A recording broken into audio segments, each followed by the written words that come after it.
Not an Australia now, Mark. I'm sure they had a couple of sneaky drinks under the counter anyway. All missions for the day completed so far.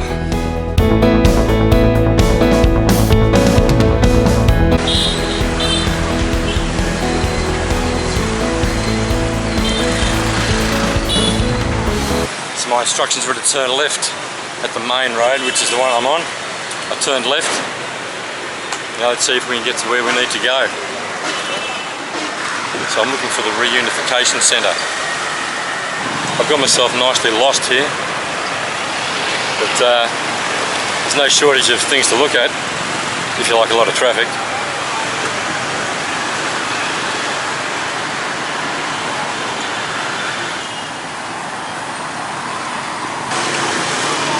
Okay, I've had a pit stop. I've grabbed my 5,000 dong bottle of water and feeling somewhat refreshed. And now I'm going to, I think I'm back on track to find this place. This place is busy. Can't believe how much that water has fired me up. Also the 1.5 hour sleep I got, and the coffee this morning might have done something about that.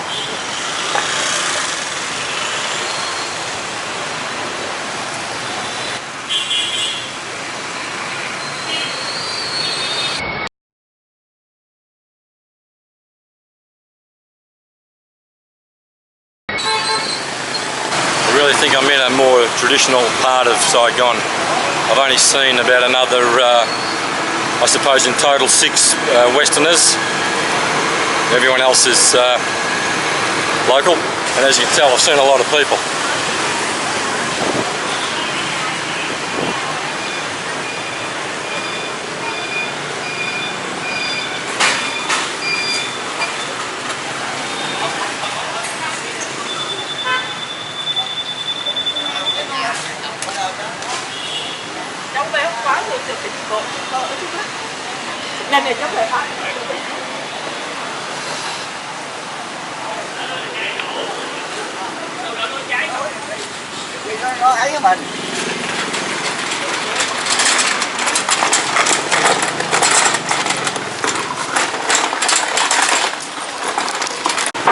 Once those pedestrian lights go red, the traffic goes instantly. Instantly. There's no room for it. Here we go.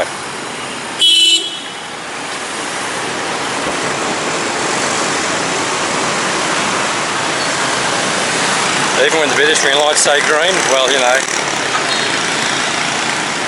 you're not in Australia now, Mark, or Kansas or somewhere.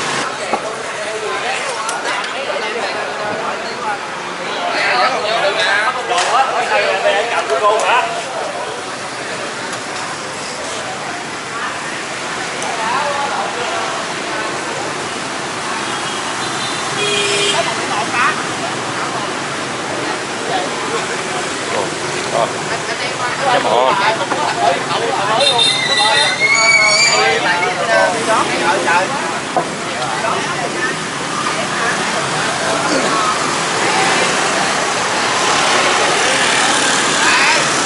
Another intersection crossing coming up here.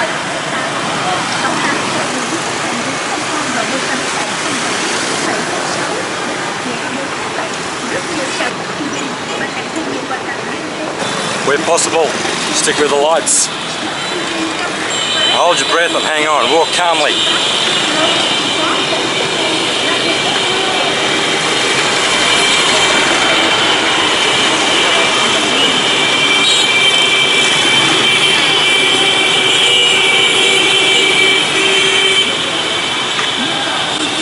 Mission accomplished.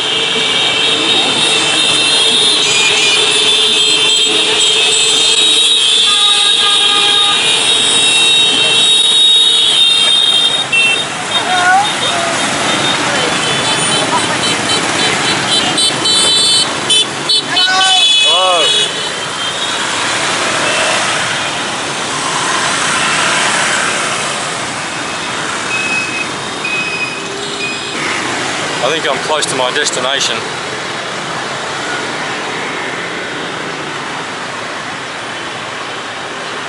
So I think I'm here. I think this is the Reunification Centre, or it's a big park. I guess I'll just walk in and have a look.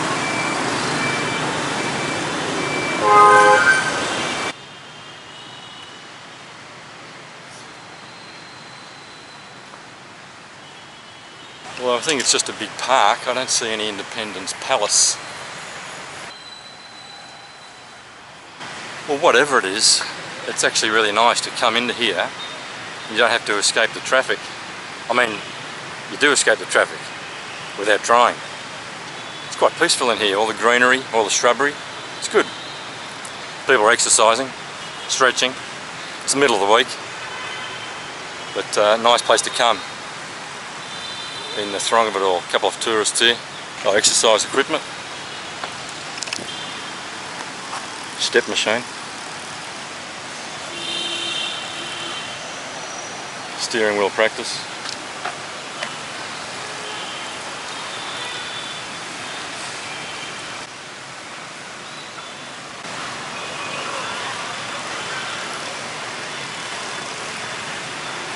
So it's a good outdoor gym. Free, I would imagine. Doesn't look like the Reunification Centre. I'll keep searching. I think I'm so close though, I can probably touch it if I look harder.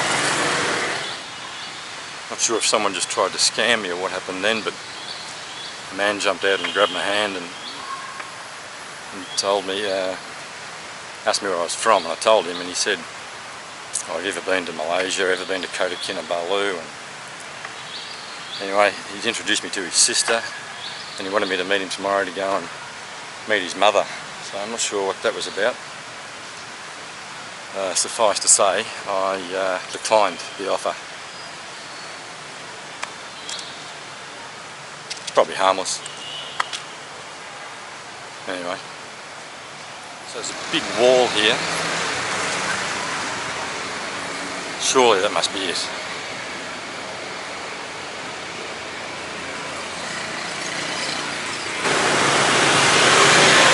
So I've turned the corner and another big fence. This must be it.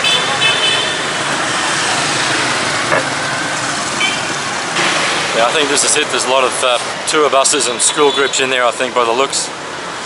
And quite a few people heading that direction. So I'll make one more.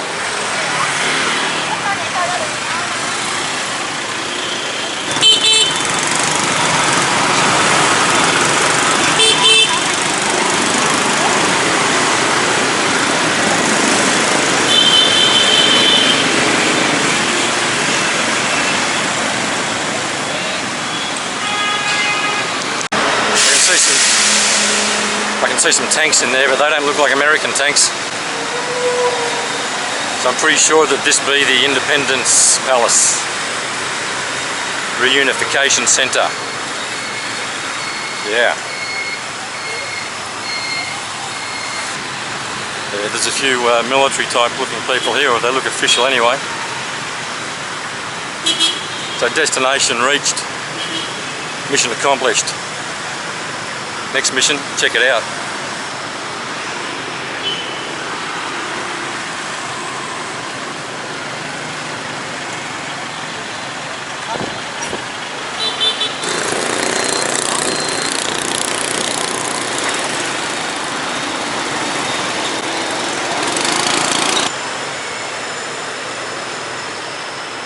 Historical relic.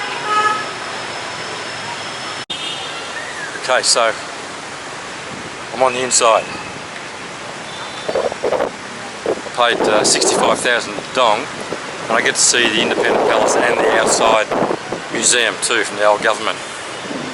So let's check it out. Pretty impressive.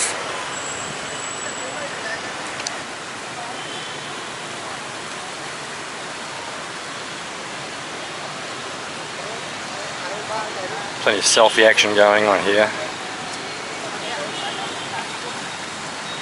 It's all pretty touristy, but it's nice to have a look.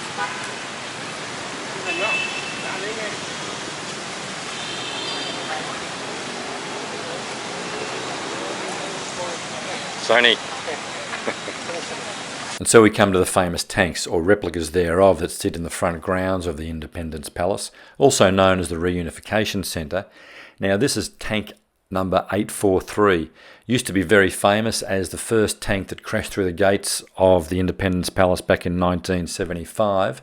It's a Soviet-made tank, but that has been proved to be incorrect, and the actual tank that was the first one to charge the gates back in 75 was this tank here, number 390, which is a Chinese-made T-59 tank. And it was in fact the tank that was used to claim the North's victory over the South and reunite all of Vietnam under communism.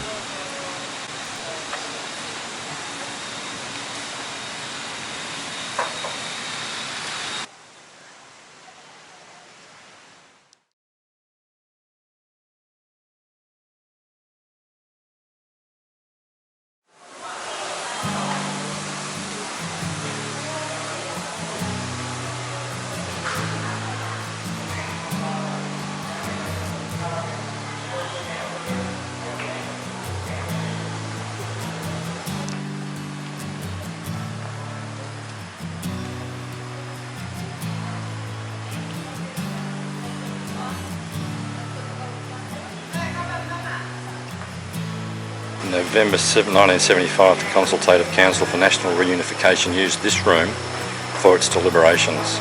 Today it's still used for official receptions and other important events.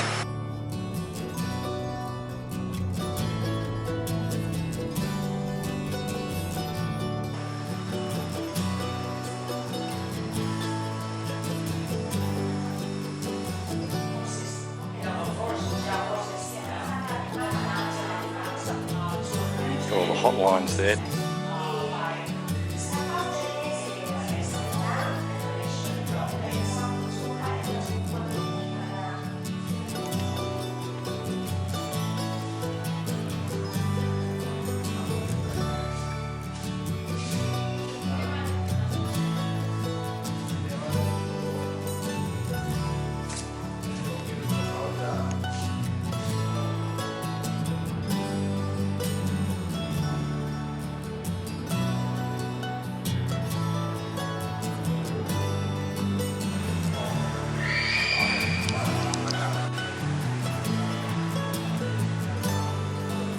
One of the presidential rooms.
Presidential bedroom. It's like a very old school, super luxury studio apartment.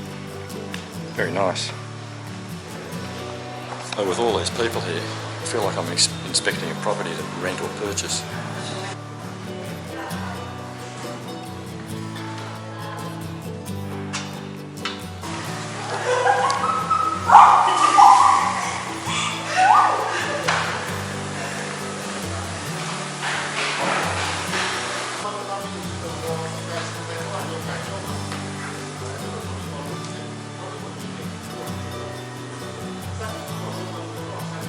This room's got a nice feel to it.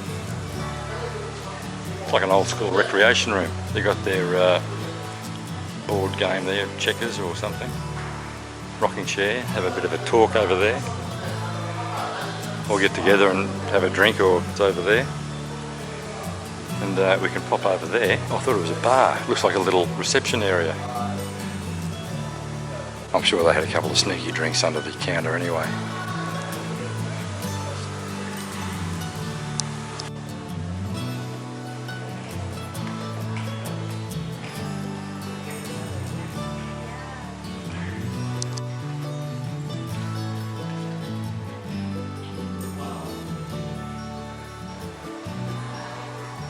Obviously a dining room, they've got the main table there. I wonder who was on this one here. The President's wife held receptions here, entertaining the wives of visiting heads of state and leaders of various national and international organisations.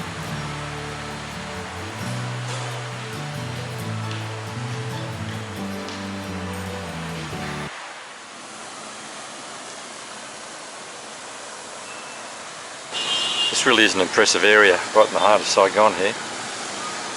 The green gardens around it shield it from the noise of the traffic as well.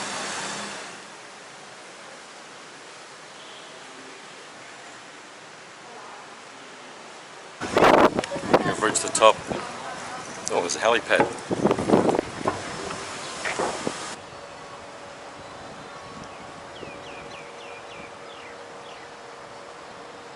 A few raindrops, it's the wet season.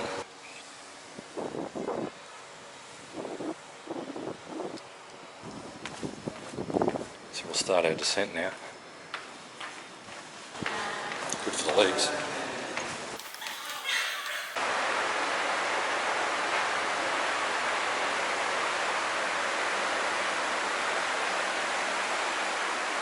Of course our mobile phones have got more power than these old transistor relics.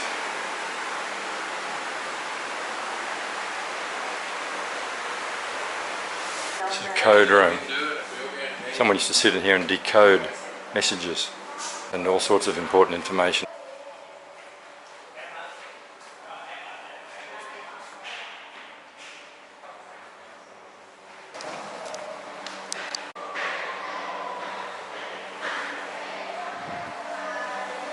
I'm officially lost. At this point I may have stumbled onto part of one of the quick exit plans in the building. You'll see why in a minute.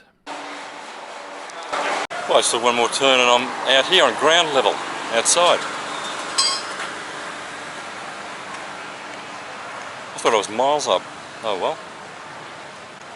Yeah, I've just got to find out how to get out of the grounds. Yeah, I wouldn't mind a feed. I had breakfast early and I haven't had breakfast at 7.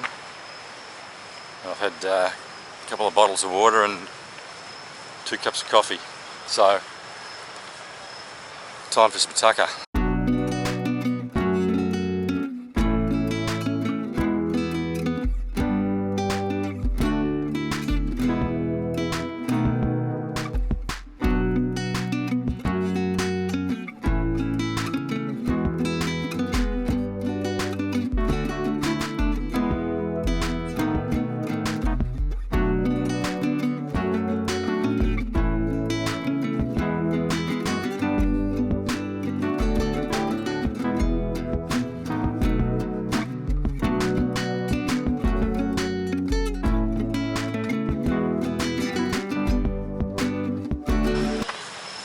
Well, I just thoroughly enjoyed those stir-fry noodles and tofu and vegetables and Saigon special beer. However, as I was sitting there and going through my bag, seeing what I had as far as cash and things in my bag were concerned, I noticed I didn't have my mobile phone. And sure enough, it's not in my bag, it's not in my pockets. So either I've been pickpocketed or I think that I've left it on the bed charging. I hope I've left it on the bed charging, and because that's what I did. We'll just see what happens. Obviously your worst fears go through your head, but just thinking that couple that stopped me and wanted me to meet their mother. Anyway, we'll see what happens. I'm going straight back there now, obviously. See what's going on. So losing the key, losing the phone, whether I've lost it or not, but what I have done is just lost it out of my possession for now. And I'm getting some weird looks as I speak to myself. Just the trials of the intrepid tourist, I'm afraid.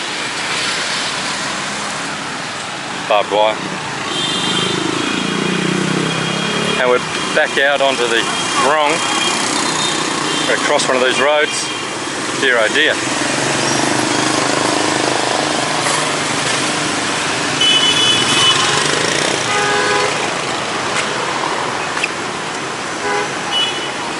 What I call timing.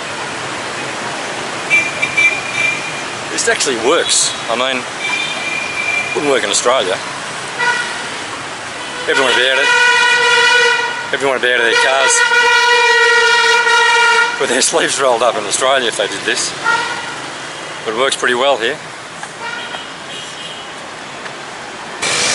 Okay, that was main road number 2 I just crossed. So the next one should be my road.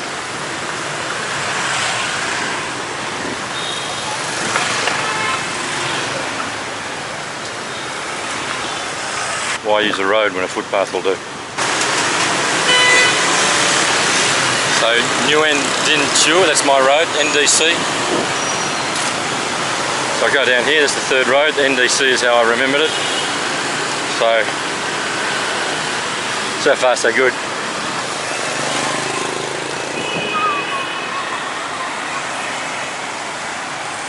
So if my road crossings look relatively simple, one must remember that I'm not in the busiest section of Saigon. This is known to be one of the quietest sections of Saigon, which suits me just fine at the moment.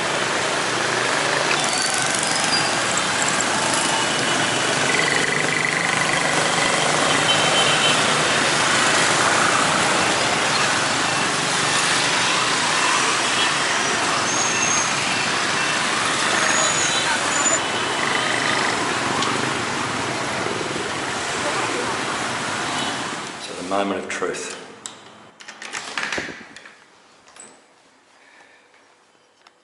Oh, and there's my cell phone. All missions for the day completed so far. Just opened the window to hang out my t-shirt and underpants. And it fell off.